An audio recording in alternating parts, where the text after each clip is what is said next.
how many times would you say you've broken 100K in the various businesses you've been a part of? Several times. Welcome to the department, Joi. Thank you. Serial entrepreneur, multiple seven-figure entrepreneur. I just want to tap into your insight, your genius around breaking that 100K mark. I had to pay my rent. I went through a divorce. My husband took everything, locked me out of my businesses. I got to do something.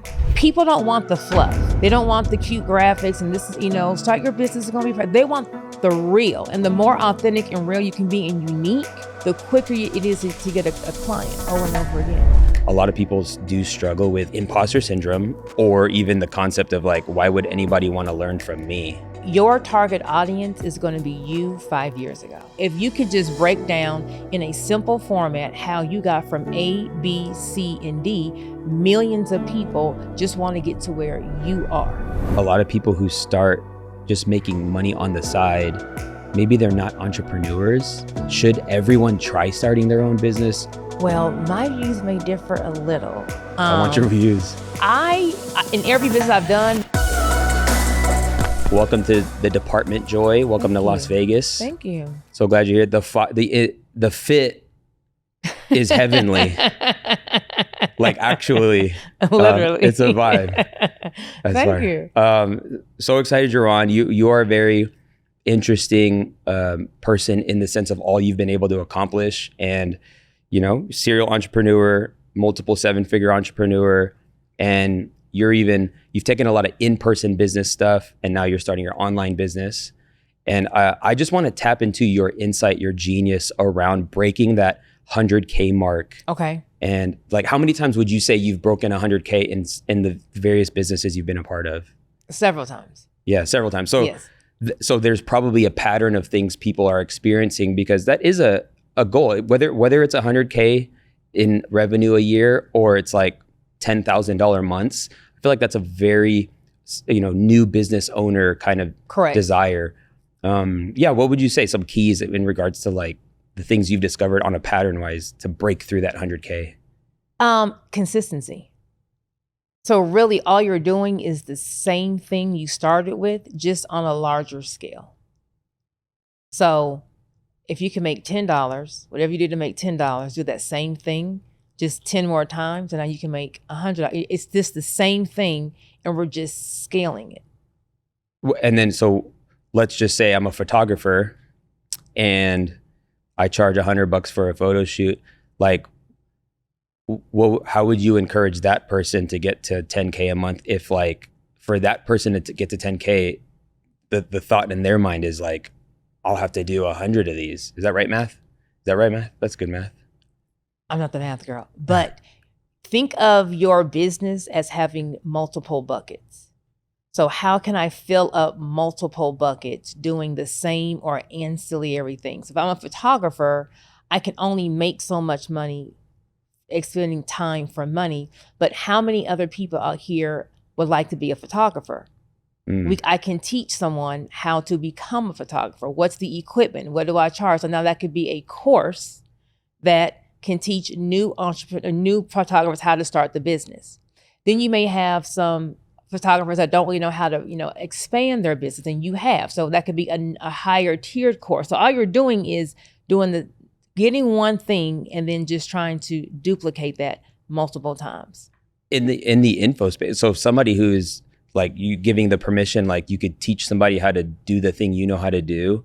A lot of people do struggle with like imposter syndrome, or even the concept of like, why would anybody want to learn from me? So your target audience is going to be you 5 years ago.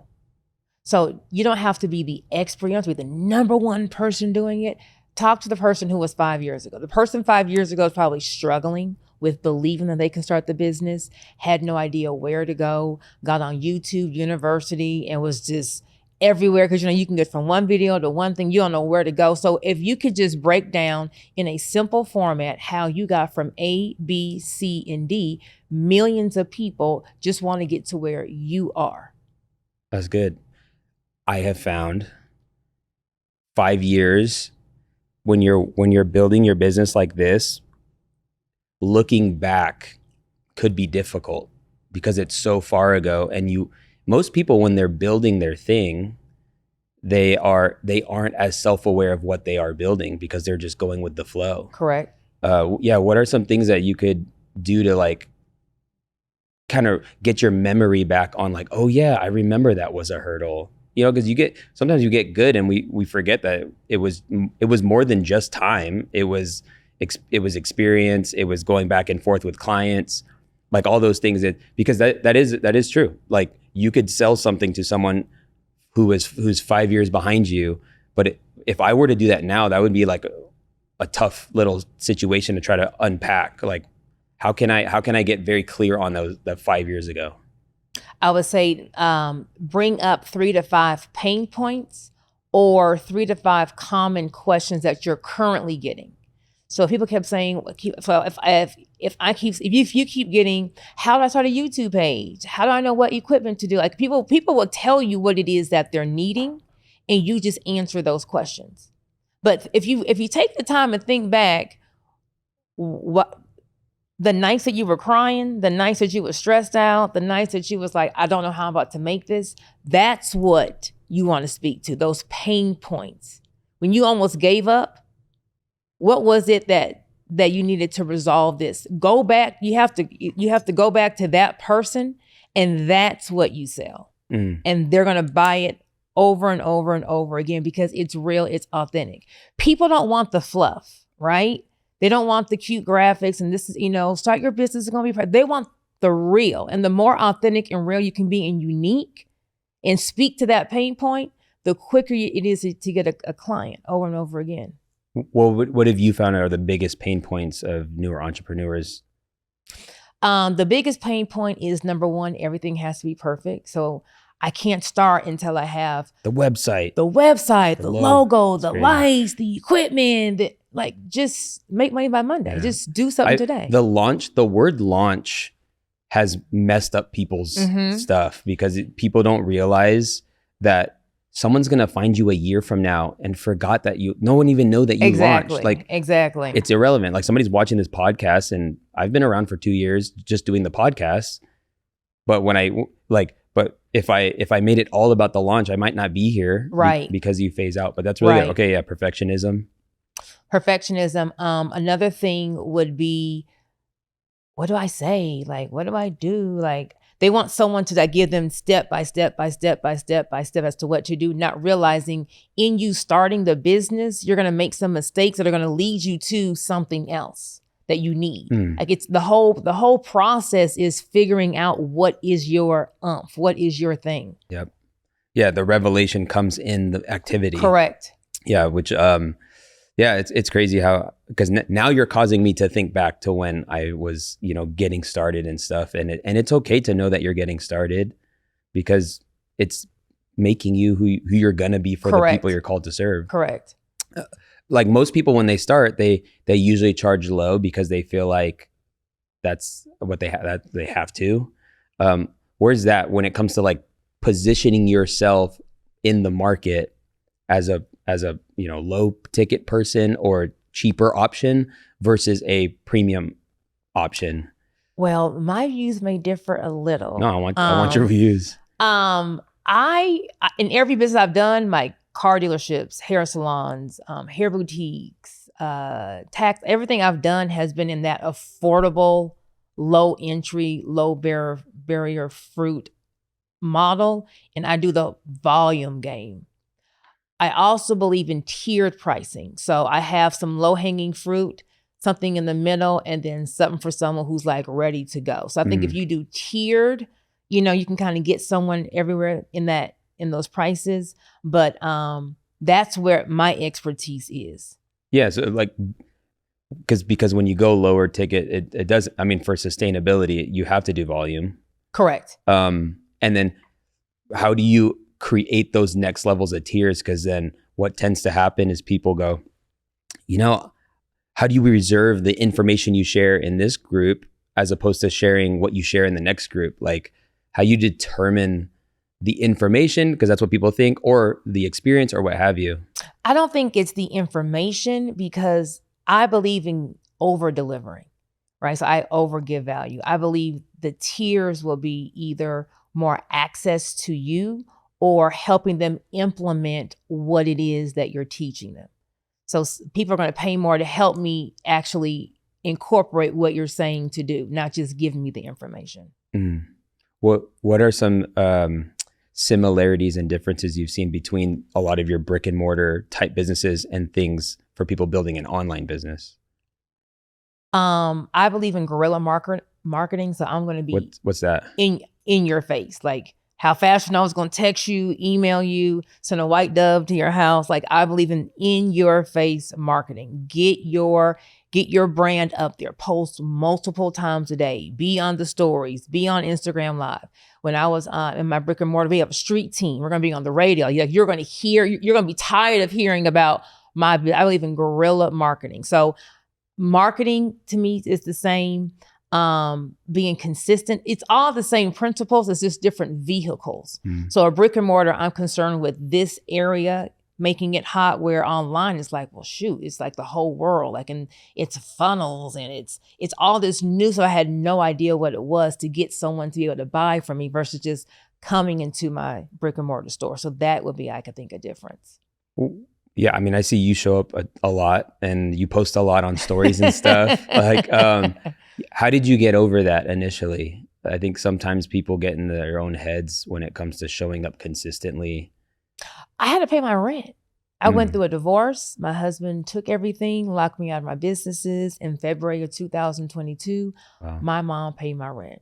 And from a $10,000 a month mortgage to trying to come up with rent.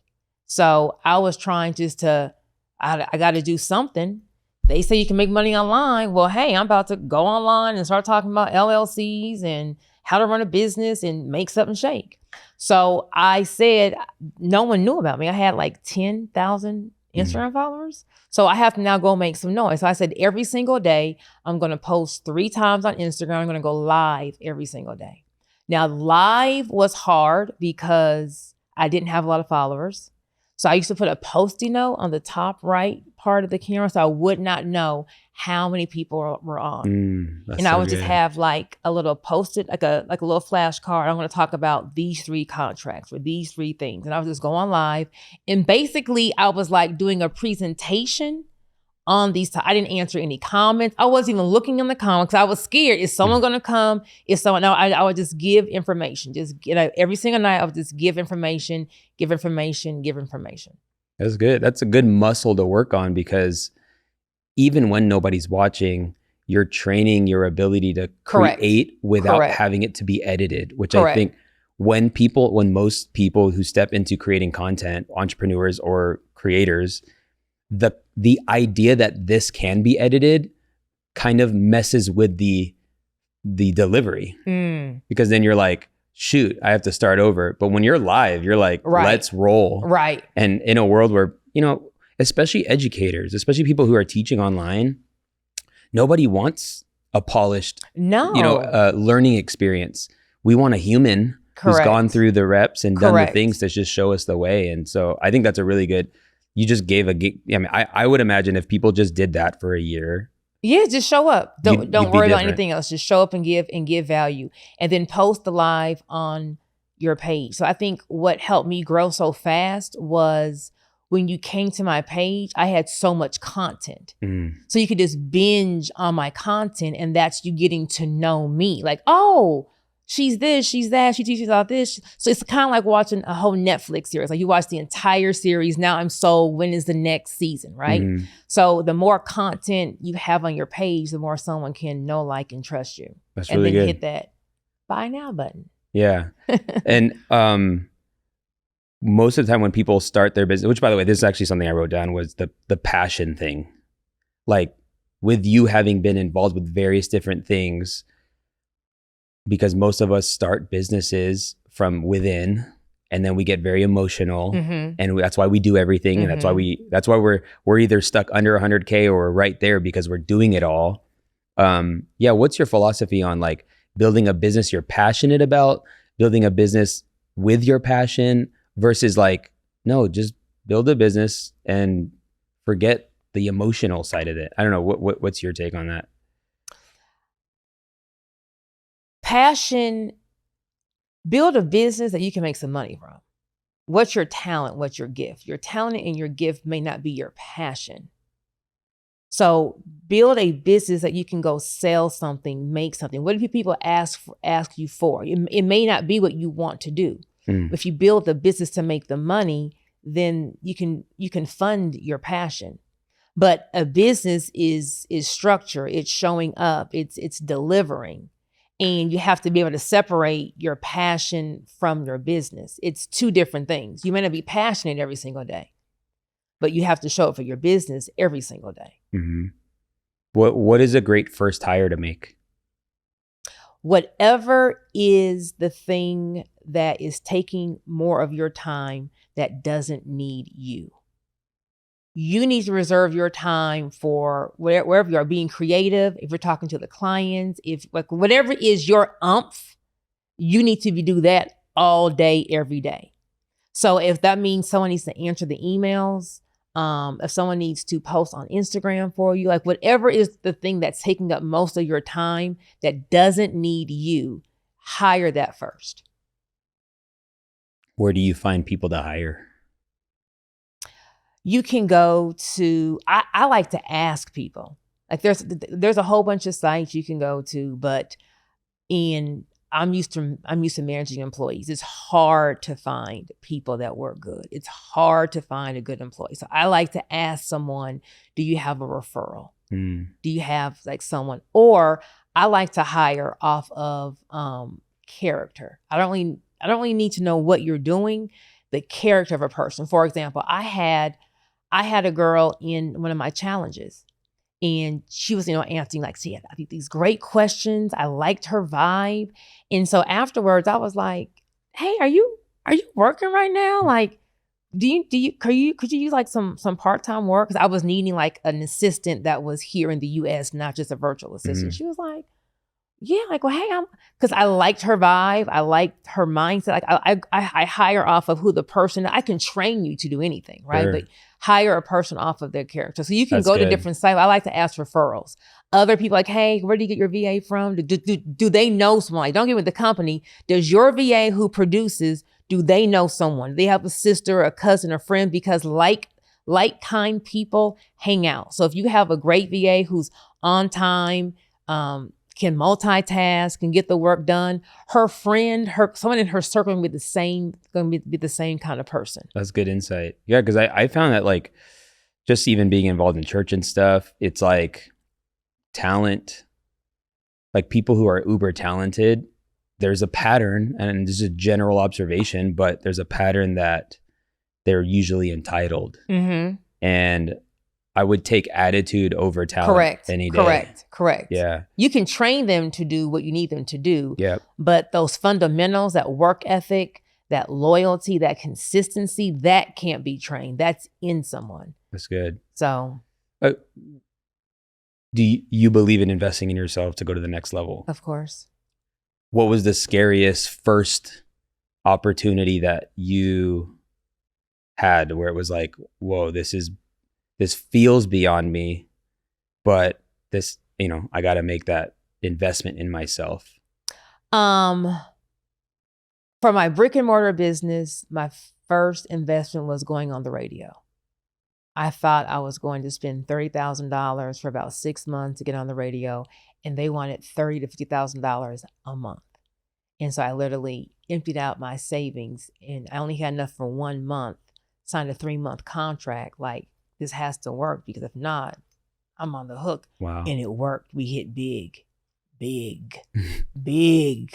Your radio ad like worked. Correct. That's crazy. What was the ad like? For our salon, just advertising our salon. But we were the first salon to be on the radio. And you have to have so many spins. You have to guerrilla marketing. You got to be in someone's face all day, every day for them to come. And that was the thing that took us from 6 figures to a lot of figures. The first thing. But you have to go all in. If you are scared, if the number is crazy, if their heart starts beating, if you can't sleep at night, do it. That's the one. If you're comfortable, because once you put that money out, oh, you're working. Yeah. You're working because you have to make puts a it back. demand. This thing has to work. Yeah. Like this mentorship has to work. This course has to work. This business has to work because you're all in. For my online business, my first investment was going on a podcast where I paid a lot of money. I had done no advertising for about 2 years. And I just grew. But then I was like, okay, like I'm growing. I'm making great money. I don't have any structure. I know there is some kind of pattern. I need to be doing something. I need to be having some kind of system, something. So I went and got a mentor. And they're like, you need to do these podcasts and these street interviews. I'm about to go pay what? To go talk to someone? I was like, oh, that doesn't make any, because the whole online world didn't make sense to me. What? But I was like, if you want to grow, Joy, you got to do it. So I just did it. And the crazy thing is, when I went on the podcast, my Instagram page got taken by a hacker. So for 6 months, I'm going back and forth, and they're saying I'm pretending to be Joi Hunt, and I'm like, Instagram, I am Joi Hunt. Like, what is this? So I invested in 4 podcasts, 2 street interviews, and nothing could run. So I did all that money up front and nothing ran because I didn't have my pay. Like, hey, can you just wait? Can you wait? And for 6 months, it was just nothing. And that's when the self-doubt comes in, like, you didn't spend all this. I'm like, God, I know you didn't tell me to do all of this for it not to work, right? And so finally got my page back. I had everything just kind of hit back to back to back, and my business just blew crazy numbers. So sometimes the crazier things happen for your good. You just don't know it in that season. That's really, I love that, because actually I got my last year twice, 2 times in the year, same thing happened. Where and I had meta verification and all that stuff. And then, it was like they held my account ransom, and I knew the guy, me and the guy was going back and forth, but it was like a very interesting thing. And it happened during very key things going on in my business. I'm like, shoot, because I love showing what I'm doing. Right. And we do that really well. Right. And anytime you're doing anything in your business, my philosophy is like, make sure people see it. Correct. Because then people say, oh, that's what they do? Cool. I couldn't do that. And so everyone coming to my workshop, they were posting, but they couldn't tag me. Right. And it is those moments that's like you almost have to think to yourself, like, am I bigger than just this one thing? Like, many times, especially if you're building a good thing and in my opinion, a God thing, nothing could stop it. Right. Right. It's, and that's where, like, my removing the emotions with the things going on in my business has been key, because I'm like, if anything happens, is what we're doing a really good thing, and we're helping a lot of people, why would it stop? It wouldn't. Correct. It's almost like the force is just greater than just a little hiccup, But I love that you value marketing. Oh, yes. And a lot of people think that, like, that money is coming from, and this is where maybe we can get into the structure stuff, because I realize that you can use the money you make in your business to make more money. Correct. Right? Like, so even though it's maybe a large number to join a mentorship or get in front of people, paid ads or whatever that may be for people, but when you pay for marketing in your business, that is tax deductible. Correct. You are incentivized to do those things if it makes sense for your business. When is the proper time to really, when I say structure your business, I know what that means, but maybe some people don't, like, stop taking money into your personal bank account, like, because that's how most people start. When should they make that move of doing those things? Like, and whether that's the EIN, people don't even know what an EIN is, like, and all that stuff. So the second the thought says, I want to start a business, that's when you start. What if people have that thought, like, every day or every week, and it's a different business they want to start? Which one are you really going to start? Okay. So once you're going to start a business, then start it. If you have 10 businesses and you can afford to get 10 LLCs, then get the 10 LLCs. You're going to at least reserve your business name in the state that you form your LLC in. Okay. So I would get my LLC. I would get my domain name. Where do you get the LLC? You're going to go to the Secretary of State. Okay. To form your LLC, or you can come to the firm. You want to get your LLC. You want to reserve your web domain. godaddy.com. Get your branded email, info@yourbusinessname.com. We're not going to use Gmail or Yahoo or none of those things. Go ahead and reserve your social media. So go ahead and at least reserve, protect the name. So I know I'm going to start Jois Lashes. I'm going to get all my things for Jois Lashes. Then for your business structure, you want to get your EIN. That's going to be your tax ID for your business, like your social for your business. That's free on the IRS website. You then want to get a business bank account. And you want to start putting the money from your personal account and depositing it into your business bank account to use for your business expenses. Good. You want to make sure, though, that you notate the money you're putting into your business on either a capital contribution agreement or an LLC loan agreement. So the money that you're putting into your business, you're not going to pay additional tax on that. And that could be a lot for somebody. Okay, so I'm taking personal, which most people use your own personal money to start businesses. Let's say we're making shirts. I'm going to front the $5,000 to buy and print the shirts. Don't pay for that out of your personal. You're saying move $5,000 into that business account and then swipe. Correct. But how do you document that? Document it on a form, either what's called a capital contribution agreement or an LLC loan agreement. A capital contribution agreement says I'm putting money into my business. I don't need the business to pay me back. I'm like an investment. An LLC loan agreement is saying I'm putting money in, but once the business starts making money, I want to get paid back. Either or, it doesn't matter. You're going to take those forms and keep them with your corporate documents. At the end of the year, you're going to give them to your accountant or your CPA. So if your business account had $10,000 in it for the whole year, but $5,000 of it was from you on your capital contribution agreement or LLC loan agreement, your CPA knows, okay, although there's $10,000 in here, only $5,000 is income and only $5,000 taxes should be assessed on, not the full $10,000. Good. That's really good. I've never heard the documentation part of it. What would you say for somebody who's like, it's a mess? They've been doing it for a year out of their personal account. So if you're doing it for your personal account, you can still write it off on a Schedule C, like if you're like a sole proprietor, you can still get the tax deduction.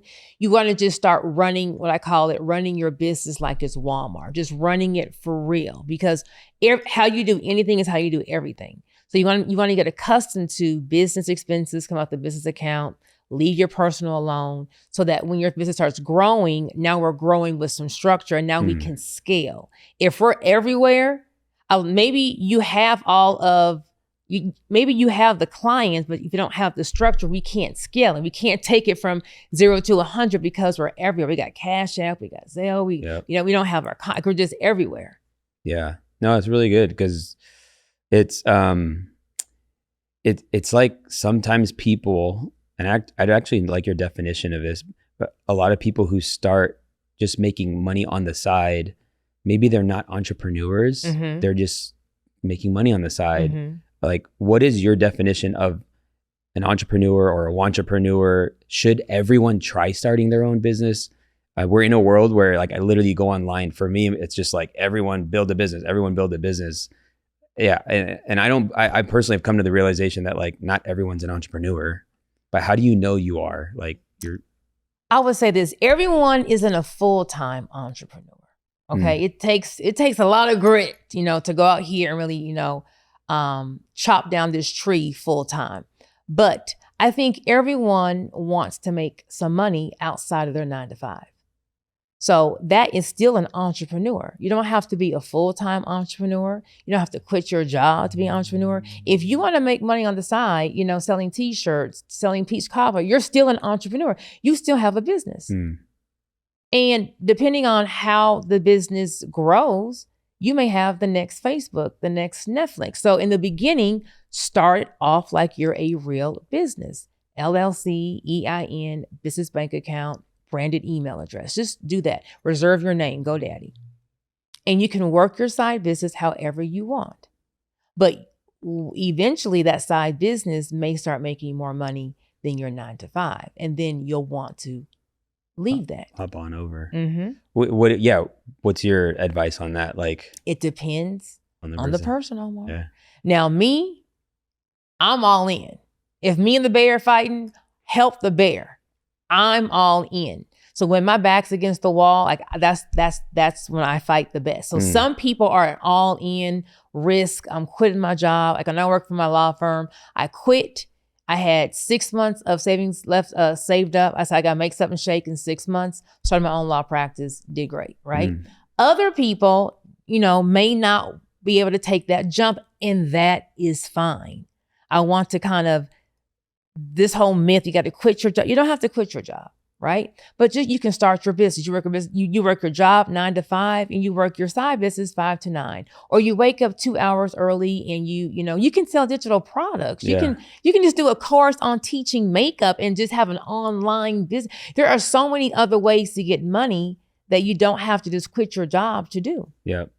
Yeah. I mean, my thing is what most people don't realize is everything they're seeing that is working with a minimum amount of focus. Correct. And so if it's doing this at maybe 30% focus, what would happen if you had 120% focus? Correct.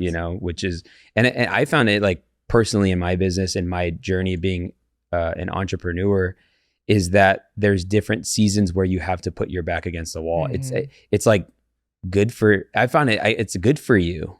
Like even getting this space, it wasn't a need. It didn't have to do this, but it created a void that I got to fill. And then my creativity, my imagination, it starts going out once you put yourself in that position. And it stretches you. And now you're probably a whole nother person with bigger ideas because you invested in this. Like, 100. well, I got to do something with this big old place. Yeah.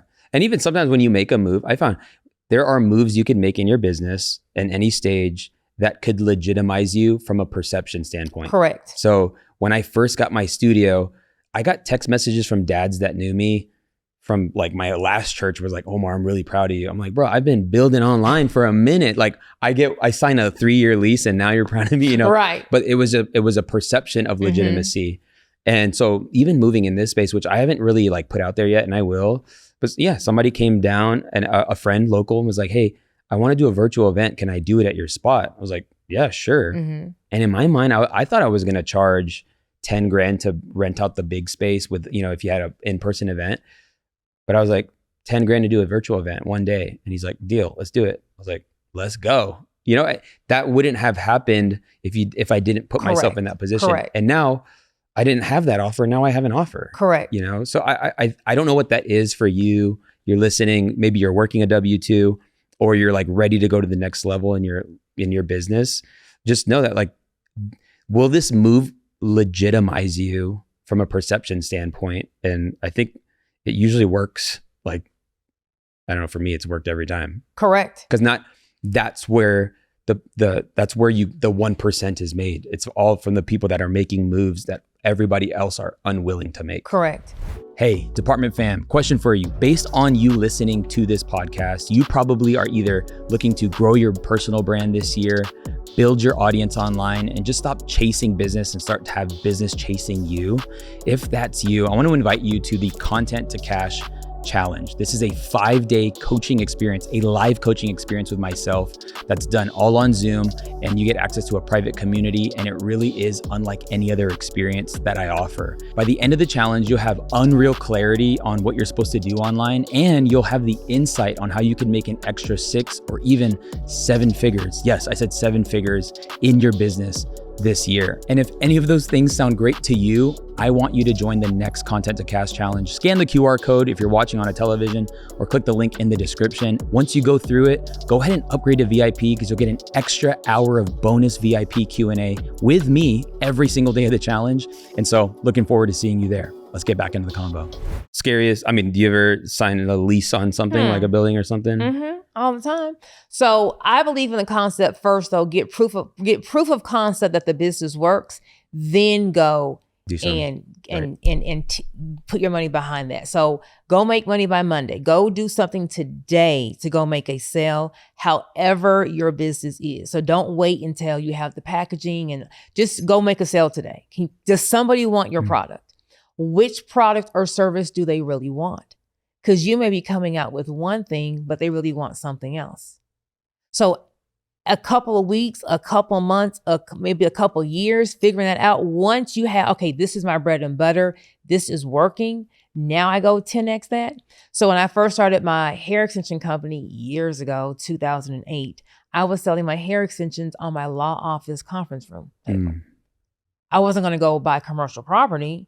I want to make sure that you wanted this, right? So when you got a flyer, you're like, the Hunt Law Group, this is a little bootleg, but I put my money in my product and my packaging. It mirrored what the big boy hair extension company looked like. So as my business took off, okay, they really want this. Then I went and invested in expensive, prime location commercial property. And that just makes you legitimate. But I did that after I knew exactly what I was selling. This is what works.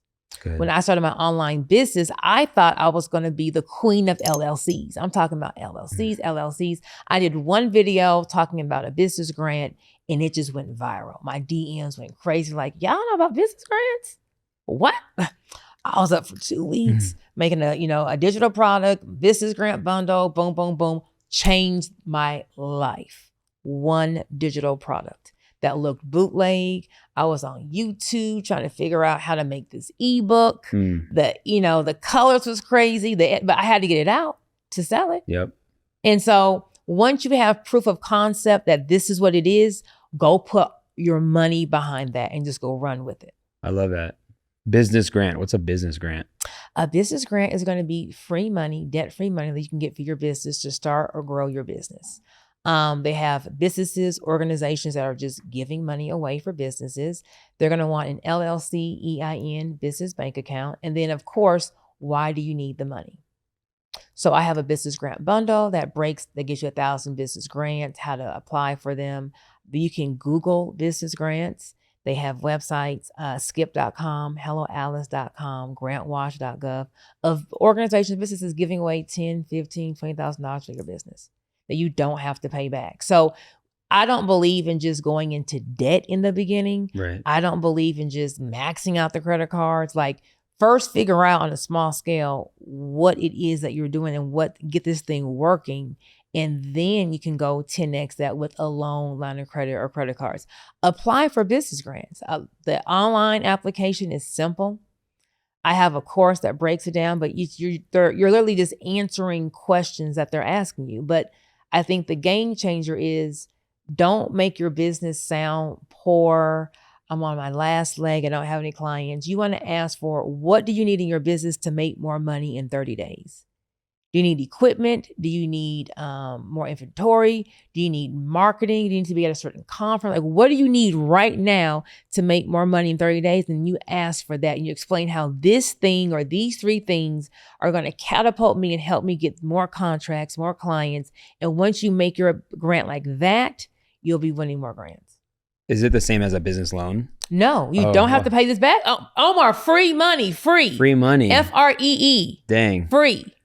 Yeah, because like the word that stood out to me was like, if you need it. And my thing is like, what if you don't need it? You just would like money and you don't want to pay for things yourself, because then that would be a loan, right? So how we're going to word it, Omar, is, I have this great equipment, but if I had another camera guy or if I had another blah, blah, blah, I could have a larger event. I can take on more people and that would make me more money. So do you need it as far as, I can't make money without this one thing? No, but this will help you scale your business, get to that next level. Wow. A lot of times you can't scale because depending on your industry, like if you do any kind of commercial cleaning or you're a truck driver, you work any kind of job that you're paid on a net 30, meaning you have to go do the service, upfront the money, and then get paid 30 days later. You can't scale without money because you got to have that upfront money to do those jobs. Right. So, hey, if I had this money, I could have the supplies to clean more. I'm having to turn down office space opportunities because I don't have the money to scale. Dang. What's the success rate on that? Like people getting granted? So what will improve your success rate is, I say, apply for 5 to 10 business grants every single month. You're going to get more confident in applying for them. And then number 2, you're going to be putting more applications out there. I have clients, I have customers that have my grant bundle that win grants all the time. in their business. Multiple grants. Wow. But you have to first apply. Yeah. Apply, make sure that you're answering the question. Make sure that your business looks like Walmart. LLC, EIN, business bank account, website, branded email, business social media. Everything needs to be branded. If my brand colors are blue and red, I shouldn't have green, purple, and orange on there, right? And then make sure for marketing purposes that when someone jumps on your social media or your website, they know exactly how you help them. A lot of times we want to talk about ourselves, how smart we are. Right. They don't care about that. How do you solve the problem that they have? And how do they know immediately how you help them? That's good. In simple terms. I know you were the third grade spelling bee champ, but leave those industry specific words, those long words, talk to a fifth grader so that everyone understands exactly what it is that you're talking about, because a confused buyer doesn't buy. And a lot of times we want to sound smart or look like we're this big thing. It's not about you. Right. It's about your customer understanding how you help them so they can come purchase your product and or service. And that's really cool. I mean, I'm thinking about everybody who has like a business and they're doing all right, but it'd be really cool if they had the equipment. Correct. That would help. That would take you to that next level. Right. Yes. Why have I never heard that? Thank you. You're welcome. Did you get that information being a business attorney? I got that information being a business owner. So when I had my son back in 2012, I actually stopped practicing law and I went full time on my business. At the time I had a hair boutique, and at my law practice, people always told me what bills they had as to why they needed a payment plan. But at my hair boutique, they're telling me what bills are not going to pay because they want these hair extensions. So I was like, I need to be in the business of the wants, not the needs, right? And so when I got pregnant, I was sick as a dog. My hair boutique didn't need me. It's making money without me being there. But I have to go put on makeup, a suit, heels, go walk to court to go make. So I was like, I need to do a business. I'm not exchanging time for money. So I actually said, I'm going to go all in on my hair extension business. And my mother almost had a heart attack. You are a lawyer. You went to, you're going to go sell hair. Anyone can go sell hair. I'm like, Mom, I think I can make more money. And I'm making like 20 grand a month being a lawyer, but I'm like, I think I can make more money over here. How much did you pay to become a lawyer? Like, what was that? Oh, 6 figures. Yeah. That's 4 years. Well, I did 5 years of undergrad, 3 years of law school. I then went and got a master's in tax law from SMU. So I am a heavy 6 figures in student loans, heavy. But when God gives you a vision, I never wore hair extensions a day in my life. My soon-to-be ex-husband had me watch this movie called Good Hair from Chris Rock. And I saw the opportunity in hair extensions. He had just started. He's like, hey, I think I want to do this business. We kind of partnered together. And God just said, go all in. At the time of having the hair extension business, I also opened up a hair salon, Superweave Express, small little salon. But I was like, if I can make this the Forever 21 of hair services, I'll be rich, because this is right around the recession. People are looking for affordability. This is all my businesses are affordable, low end, because there's going to be more Hondas than you see Rolls Royces, right? And so I said, I'm not going to go back to practicing law. I'm going to do 100% in my hair extension and hair salon. And in 1 year, we grew that one salon to like 3 locations. Wow. Then we had it literally just grew overnight. What was, there's a lot there, but like, what was the like profit from after all expenses paid? Like, how much was it doing? Because that's probably in my opinion, that would be the number that would get me excited, because it's like, I didn't have to be there. And it's teaching I had to be there to run the salon. Yeah. Oversee. I had to be there to keep my foot on the neck to make sure everything was running correctly.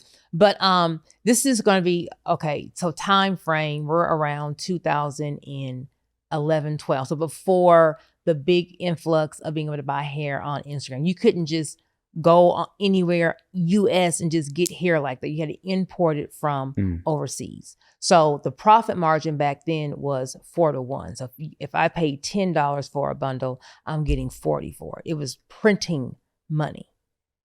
And so my whole thing is this, once you know what's working, 10x it.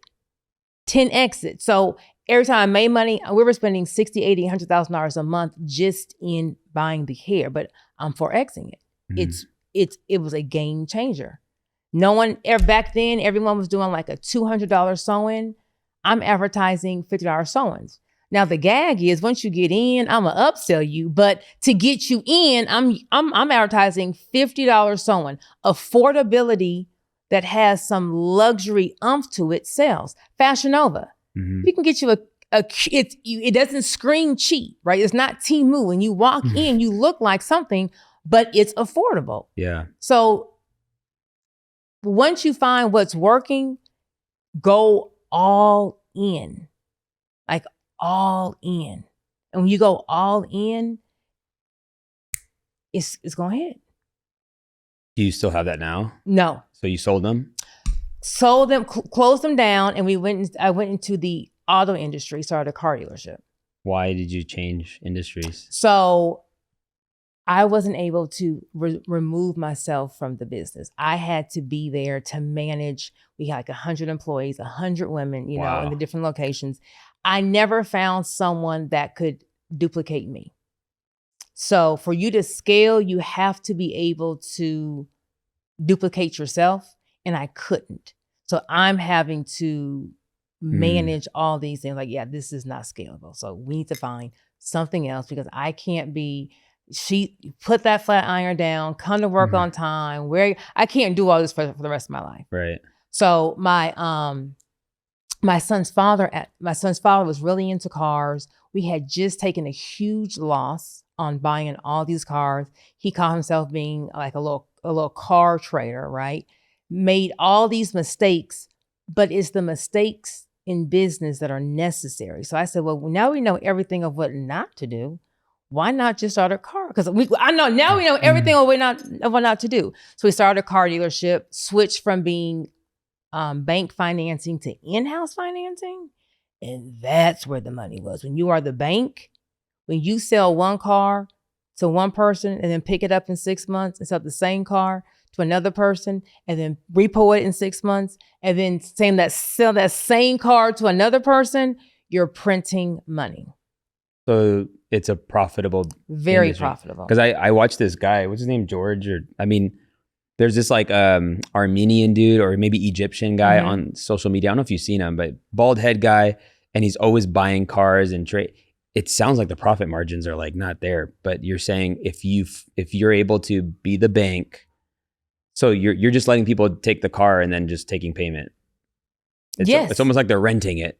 No, they're buying it. Okay, so in-house financing, the in-house financing is that buy here, pay here, where it's like the bad credit people, blah, blah, blah. So our target audience, I know they're not going to keep their car for more than 9 months. They're going to default on their payment. So if I buy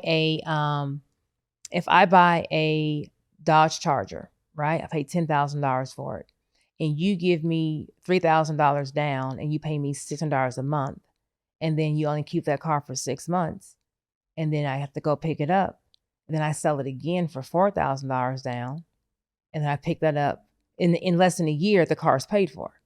Now every time I sell that car, I'm gonna get a payment. Is all profit. The more cars you have on the road, it's just you're literally just once you own that car outright, you're just printing money. The key is buying the right car at the right price, so that you're in the car for not that much. So once you got to understand what your target audience wants. So my target audience doesn't care about a car being in a car accident, doesn't care about mileage. They want leather seats. They want Bose speakers. They want a nice body style. So we figured out what are the exact cars that our customers like, and we only have those cars. So we have only Nissan Maximas, only Nissan Maximas, Buick Regals, Cadillac CTS, Dodge Chargers, Dodge Challengers, Chrysler 300s. What else am I missing? There's another one, but we have just those cars. That's really and good. they just come in, repeat.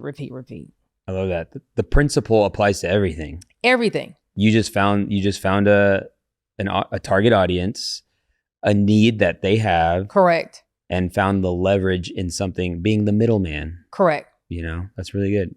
And do you still have that now, or do you move? Still have it. That's the business that I said my husband locked me out of, which I had to start my own. So we're still fighting over that business. Wow. Yes. Mm-hmm. How important is it, if it's okay for me asking, like, how was it because you and your ex-husband, you guys were doing business together? Yes. I mean, how do you, like knowing what you know now, what is the wisdom around married couples and building together, or like, no, babe, don't worry about it. I'll lock in. I don't know. Because I mean, I love that Amanda she gives me insight. She helps with the money stuff. But yeah, I mean, I know every couple is different, but I mean, you have some insight. I would. I would say there's no family in business. Okay. Run it like it's a real business. Have the contracts you need. Whoever is running it, make sure that everyone's name is on the contract. Whatever y'all are agreeing is going to be your split. All of that's going to be in writing. So if you and your wife are in business together, still act like it is a business partner. If you and your best friend are in business together, see, a lot of times we bypass the formalities of business because that's my best friend. That's my father-in-law. That's my boss. And no, it's treated like a real business because when something goes left, it's the person that's closest to you sometimes that has that knife and just gonna rip it into you. So making sure that you are running it like it's the person you're in business with is a stranger. I don't care if it's your mama. On paper, it's going to be like she's a person off the street. And we're going to map out everything in this contract and we're going to run it like it is Walmart. Your mom afterwards, but in this office, we're running it like it's Walmart. That's the mistake I made. Yeah. I mean, I have a friend who it's a mess. Like, and they built together, and even just like the wisdom of like 5149 even just helps a lot. Correct. Because somebody needs to make the final decision. Correct. And correct. Yeah, that's good. I mean, it's tough. It's tough to not, back to the passion thing. You create a business from within, and like, I'm so emotionally attached, and then you end up making emotional decisions, like partnering with somebody that you enjoy. But yeah, I found that the more I took, things less personal in the business, it's like, it just protects everybody, and by protect, I mean, so that we don't have a falling out. Correct. Everything is already allotted for. And then when something does happen, just know it's business. Like you can't take it personal. Right. Your favorite employee quit and left and started the same business. You can't take it personal. It's just business. Good. Like those types of thoughts a lot of times come from a limited mindset or a mentality that like, I'm the only one that could exist. My thing is if somebody comes through my doors, works for me, and really like was present and did a good job, and they felt, because one day I felt. Correct. They felt like under my watch that they can do something. Maybe it's similar, maybe it's left field. But the fact that like I could have been a part of that, dude, I'm like, go, spread your wings. Correct. Like it was actually a clip from Gary Vee that he mentioned that like, no one's going to care about your business more than you. So stop trying to make your people love it as much as you do. Correct. It's impossible. Correct. They're just an employee, meaning they're coming here for the check. You're the person who invested your life savings. You're the person that's all in. They're like, I'm here 9 to 5. Like I when you worked at a job, you didn't care about the job, how the owner did. So why would you expect another person to? And then if you are that person in the industry, I don't care who leaves and starts up. I'm still that person in the industry. You can go do what you want to do, but you can't do it like me. So you have to be okay with letting people go and do them and not taking it personal. Yeah. Another question that is just from an observation, with women starting businesses and being CEOs and just crushing it, in whatever capacity that may look like.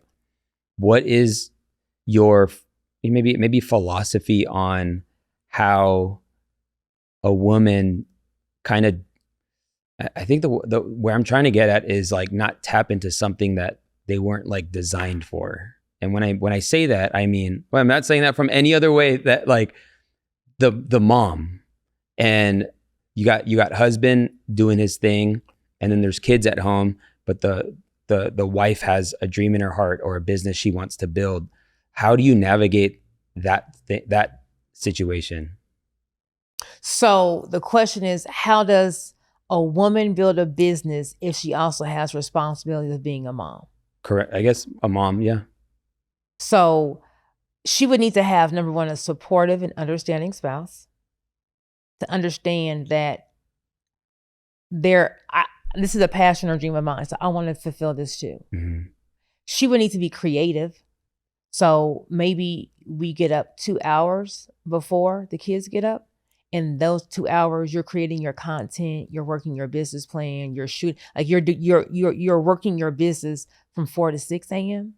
And then at 6, you wake up and you're getting the kids dressed, blah, blah, blah. Especially if there's a large income disparity. Like if husband's bringing in all the money, knocking out the mortgage, well, no, mom, you talking about baking these cupcakes is not going to move him. Mm-hmm. But what you can do with these cupcakes is you wake up at 6 o'clock every morning or 4 o'clock every morning, you work your business, and then you stay up 2 hours later. And on the weekends, maybe you may have to not do as many fun things that you want to do for your personal. You just kind of keep the family together and then spend the extra time working your business. And when them cupcakes start making money, see, money is going to move the husband. Once you start bringing some money in, now you got his ear. In the beginning, he's like, girl, what you want to do? Because to him, he doesn't see the vision. Mm. But once you can get him dialed into the vision, or once you can say, hey, this is working, I think a supportive spouse will support you. That's good. Yeah, I mean, Amanda got her like real estate license, and it's not like something she's like all in building, Mm-hmm. and she doesn't really have a design. It was kind of like a tag team move. It's like, okay, you get the real estate license. I know there's plays that we can do together to really offset some stuff. But I've seen a lot of friends, and there's patterns, a lot of single mom entrepreneurs, and I get a sense that it's kind of like they made a choice, or that they made a hard decision that this thing was taking away from the thing, and if you're gonna stop me, then I'm out. I know it's kind of like this is what comes to mind with. Okay.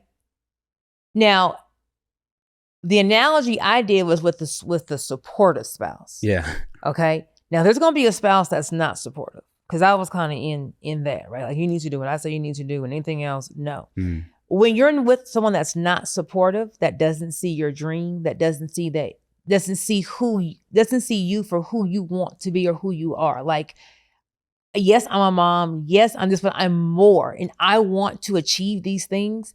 And if you can't support me, then you're basically stifling me. Mm. And a lot of times women get a bad rap when they go make a decision that's best for them, because we are raised that we're supposed to be that sacrificial lamb. And you're a good mom if you give up what you want for your kids. You're a good mom if you put your dreams on hold for your husband. You're a good mom, you're a good wife if everyone around you is happy and fulfilled, and they have baseball and crafts and this and dry cleaning. And it's okay for you not to get anything, because your job is to fulfill everyone else's dreams. And when a woman does that, because I'm speaking from experience, not from what I Googled, the woman is tired, they're drained, and they are no longer themselves. Mm. And it's like a life or death move. If you don't see me for who I am, if you don't allow me to actually go and spread my wings and be the person I'm designed to be, I'm leaving for me. It looks like I'm tearing the family apart. And how could you do that? On the plane, they tell you, put your mask on first, and then you put your kid's mask on. She put her mask on first. Mm. And if the interim is all this went to hell, it all went to hell. But it's not because she put her mask on first. It's because she was forced to put her mask on first. She didn't get the support at home that she asked for. Because a woman is not going to just leave. A woman doesn't just say, she's going to try 1,001 times. She's going to say it 15 times. We're going to holler, we're going to cry, we're going to do it. You didn't hear me. I'm walking away because I'm fighting for me. If I don't fight for me, I'm going to die. And if I die, nothing gets accomplished. So if there's a woman who is knowing I'm struggling, walking away will be saving you because it saved me. And you can rebuild, you can regrow, you can teach your kids about how to mommy works. Yeah. Deuce, you want these Roblox? You want to go to Disneyland and have this fast pass and not wait in line? You want to have these sneakers? You want to do all these things? Mommy has to work. So mommy's on a Zoom. So he knows mommy's on a Zoom, mommy's making money. If I'm on a phone call, mommy's making money. Your kids will understand. You can also make your life work around your kids. So if you go to my social media page, I'm live at 9, 10, 11 at night because I'm a mom in that afternoon, evening time. I'm working my business around my kids. But sometimes you're going to have to just do it yourself. Yeah. Digital products to me will be a great way of getting another stream of income that doesn't take your time away. But if God tells you something and your spouse is not being supportive, I'm not trying to, have women just file for divorce.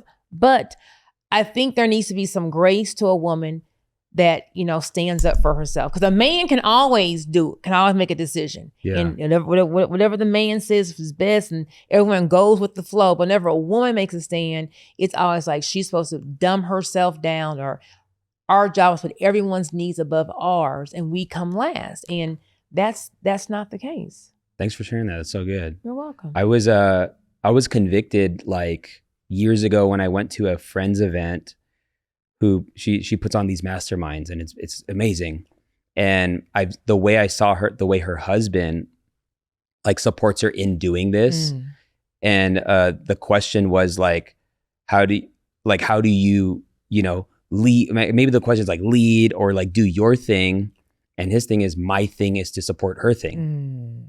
And regardless that's husband or wife, it's like, husband, your thing is to support her Correct. thing. And then wife, your thing is to support his thing. Correct. And that's when like it just becomes beautiful. And then you do have the supportive roles on each Correct. other, and it's team sport, man. Yeah. It's that yin and yang. Like, I think who does a great, well, I don't know them personally, but online, who I think who does a great job with this would be Grant Cardone and Eleni Cardone. Like, I've been following Grant since he had a minimal social media following.